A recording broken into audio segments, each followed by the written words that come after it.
Good evening, I'm Dennis Ward. Welcome to APTN National News Weekend.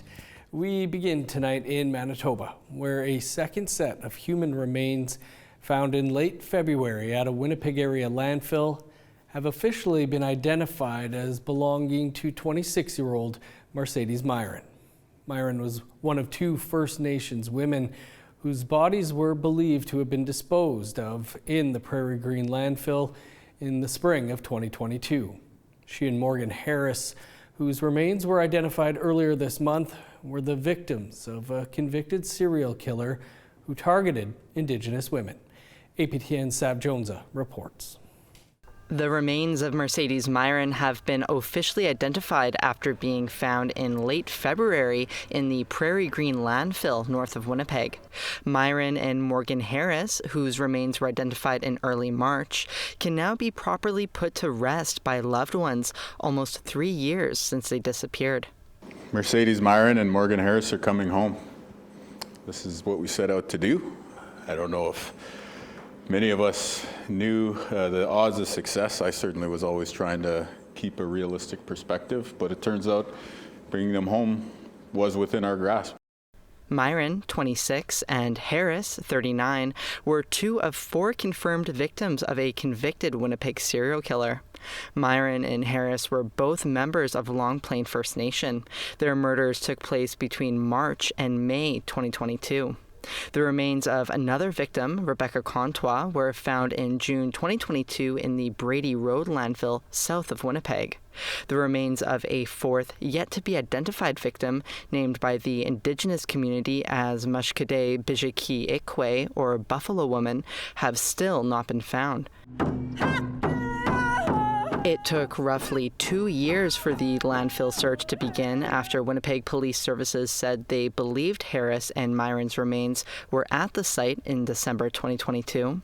However, the Winnipeg Police Services refused to enact a search, and the previous provincial government campaigned against the effort, both citing health concerns related to asbestos.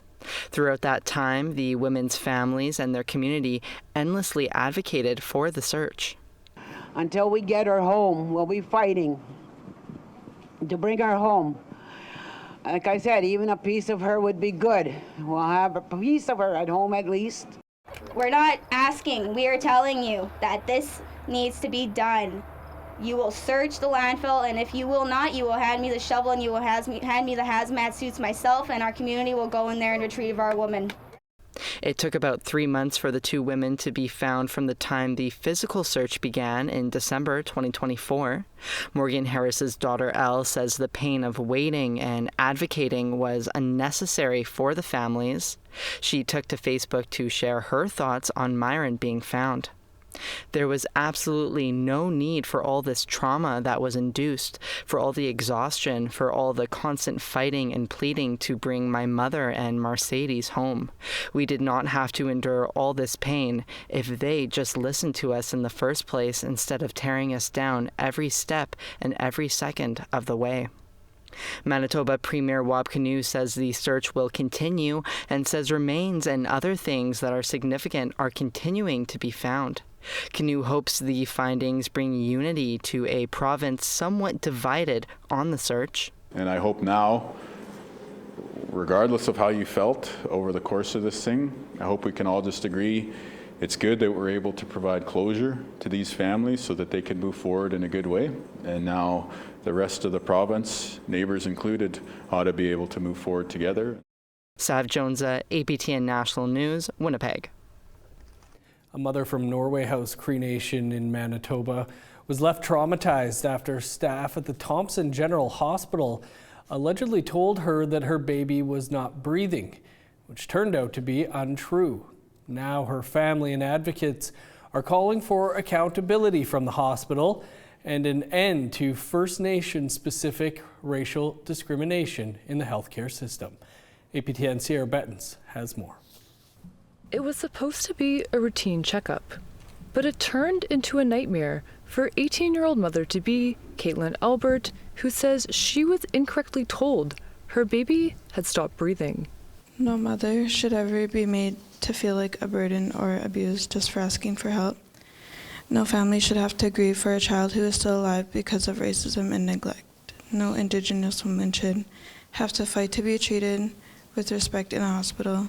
On February 4th, Albert and her partner, Ethan Coates, went to the Thompson General Hospital for an appointment. However, during the visit, the family alleges the physician and ultrasound technician verbally abused the couple, acted with physical aggression, and would not let Ethan in the room. After returning home, Albert received a call from the hospital and was allegedly told their baby wasn't breathing. When I got a call from my daughter, she was heartbroken and in shock. She told me, "Mom, they said my baby isn't breathing." I cannot describe the pain I felt. After returning to the hospital, the couple learned the baby was alive, but the family says the error caused irreversible harm. Following the incident, the family connected with Dr. Barry Lavalley, the CEO of Kiiwetinoong Inanu Minoyawan, a health organization advocating for Northern First Nations. On Friday, the organization held a press conference in Winnipeg to call for accountability and sound the alarm on racial discrimination. This is not just, I need an apology letter. This requires our community to invest a lot of time and think about the future of that baby, because we need leaders. Norway House Cree Nation councillor Dion Clark called on the province's health minister and the Northern Health Region to take action and investigate the incident. We need to see an end to this type of racism that happens in our hospitals, our healthcare systems. We need to see change in these systems. But too many times our people have been traumatized. They're afraid to enter these facilities because they're scared to be mistreated. To end First Nation-specific discrimination in healthcare, Lavalley says First Nation people must lead and deliver that care in northern communities. Give us the resources and money and we'll take over. Because we're not going to waste the last 30 years around cultural competency, cultural safety, all those kinds of things. It doesn't work. This is structural violence against First Nations people. APTN reached out to the Northern Health Region and Manitoba's health minister for comment. A spokesperson from the Northern Health Region said they're unable to discuss specific patient situations due to the Personal Health Information Act. In a statement sent to APTN, Manitoba Health Minister Uzoma Asagwara said they, quote, take this issue very seriously, unquote, and that they've asked Northern Health Region to reach out through patient experience to learn from the incident and prevent it from happening again. Now a mother to a healthy baby, Albert hopes sharing her story will drive change. This isn't just about me. It's about every Indigenous mother who has been ignored, disrespected, or treated unfairly. This has to stop. We deserve care. We deserve to be safe. We deserve respect. I'm speaking out because no one should ever have to go through this again. Sierra Buttons, APTN National News, Winnipeg. Pretendianism and Indigenous identity fraud are no laughing matter, but nobody told Ojibwe artist Wayne Robinson that. We'll have his story and more after the break.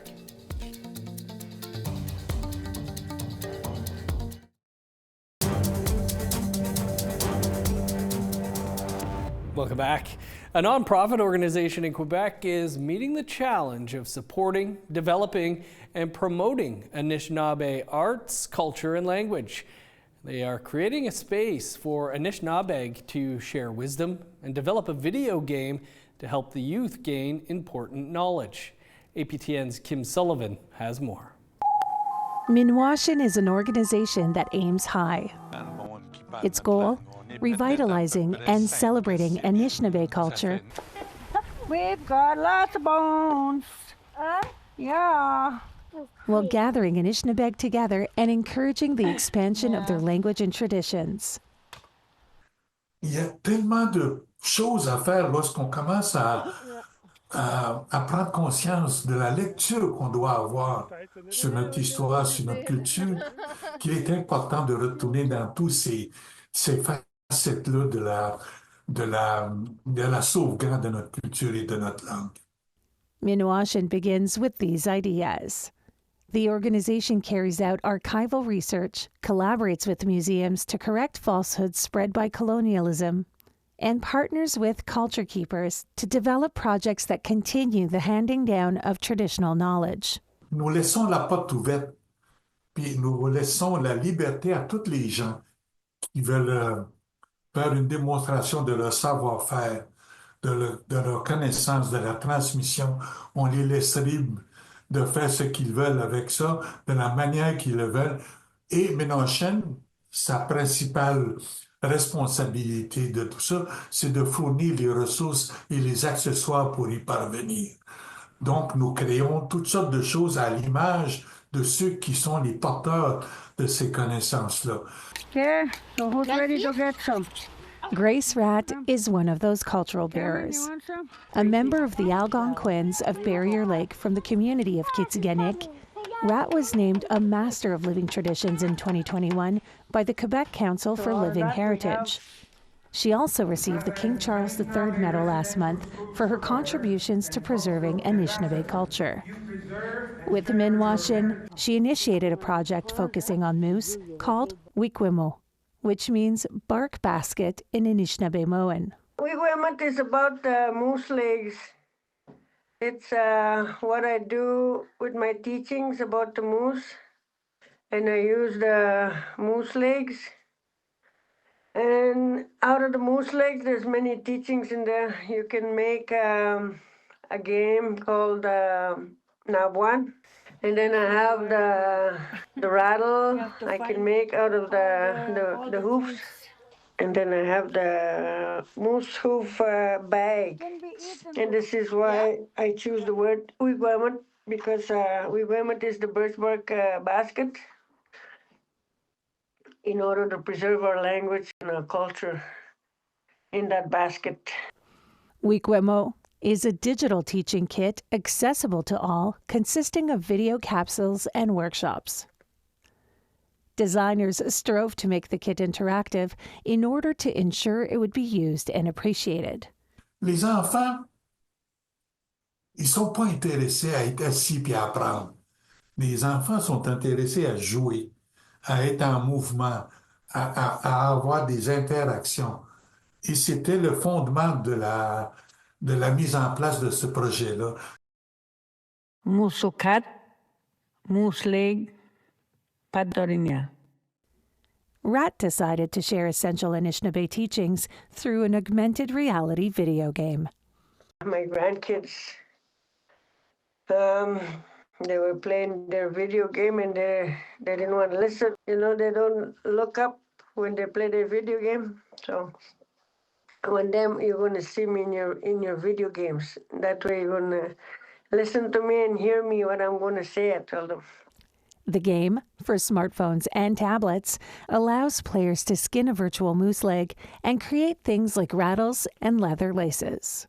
À partir de là, on peut expliquer à un moment donné l'origine de nos vêtements, l'origine de notre habitation, l'origine de ce qui est nécessaire lorsque les animaux contribuent à rendre notre vie meilleure, à rendre une qualité de vie extraordinaire.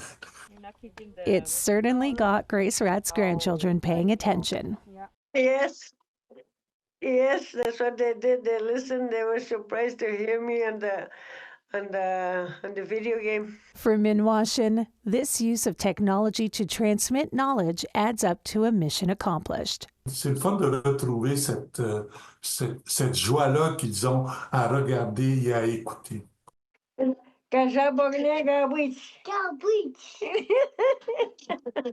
Kim Sullivan, APTN National News, Montreal.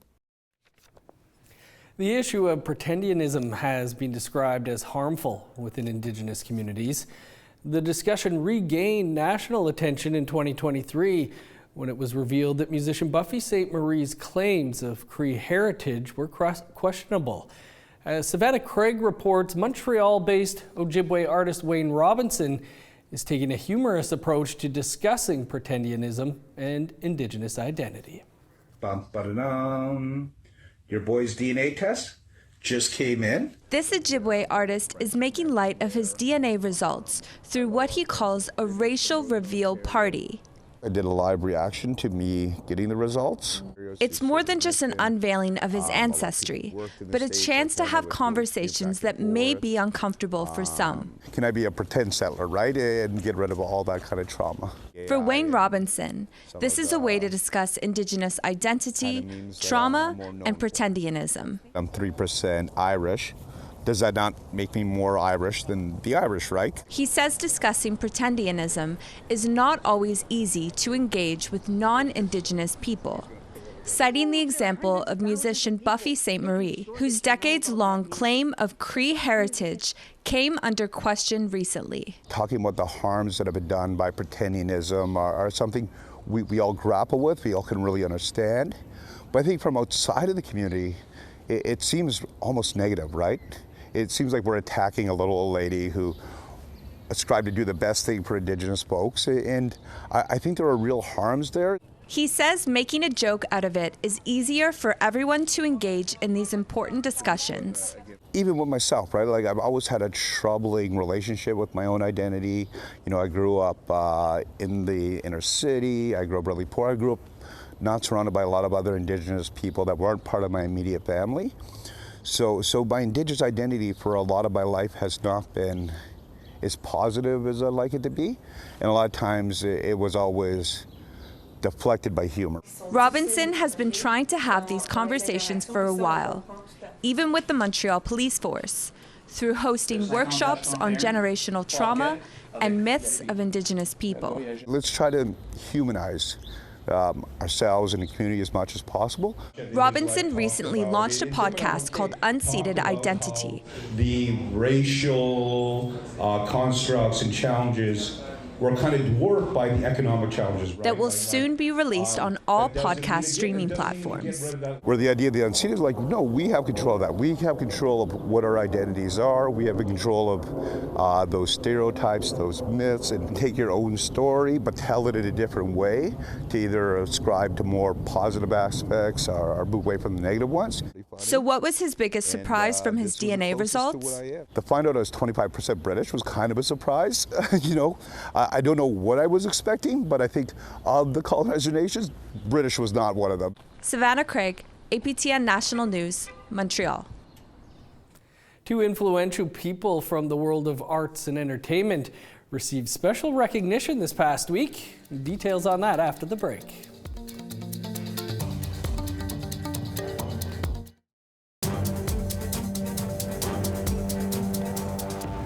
Welcome back. Women in Entertainment Canada will honour Cree and Métis actress Tantoo Cardinal. From Anzac, Alberta, she'll receive the Equity in Entertainment Award at the 2025 ceremony.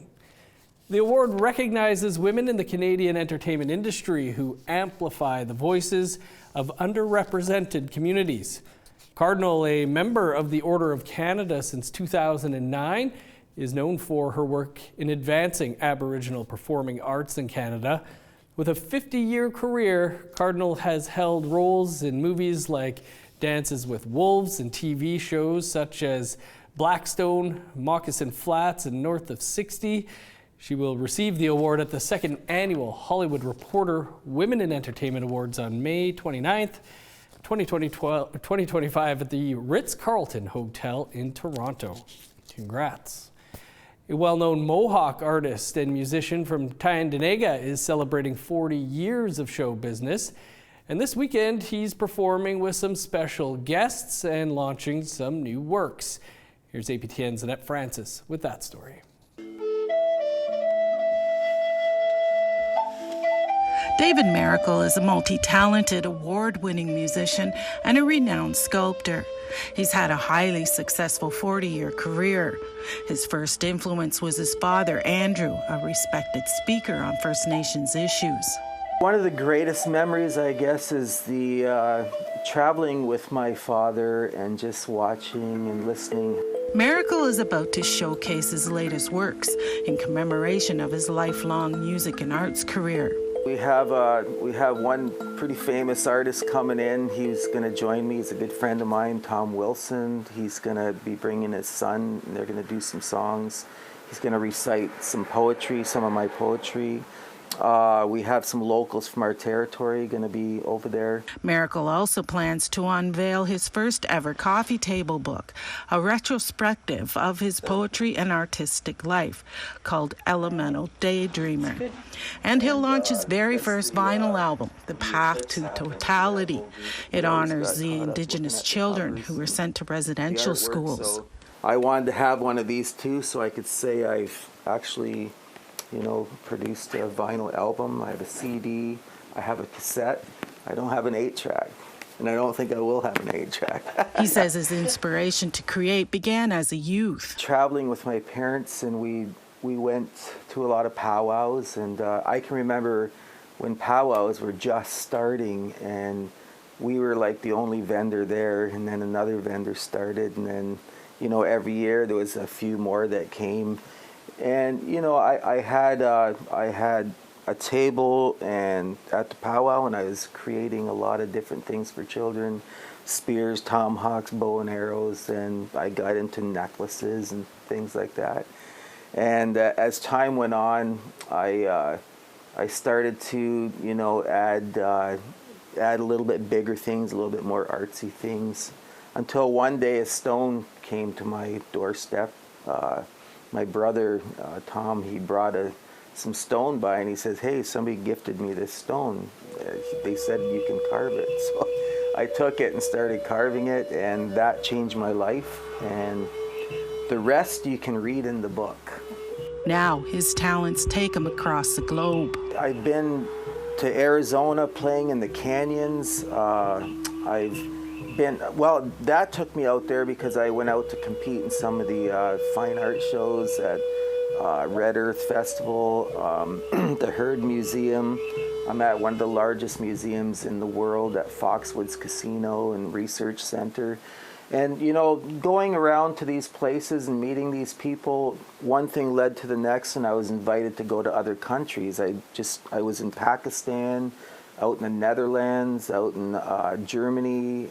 The one-time performance will take place this Saturday. According to Miracle, it's selling out fast. You can maybe get some tickets at the door. I think there's a few seats left, and base31.ca, you can go on there to find out a little bit more information. Annette Francis, APTN National News, Tyndonega, Mohawk Territory.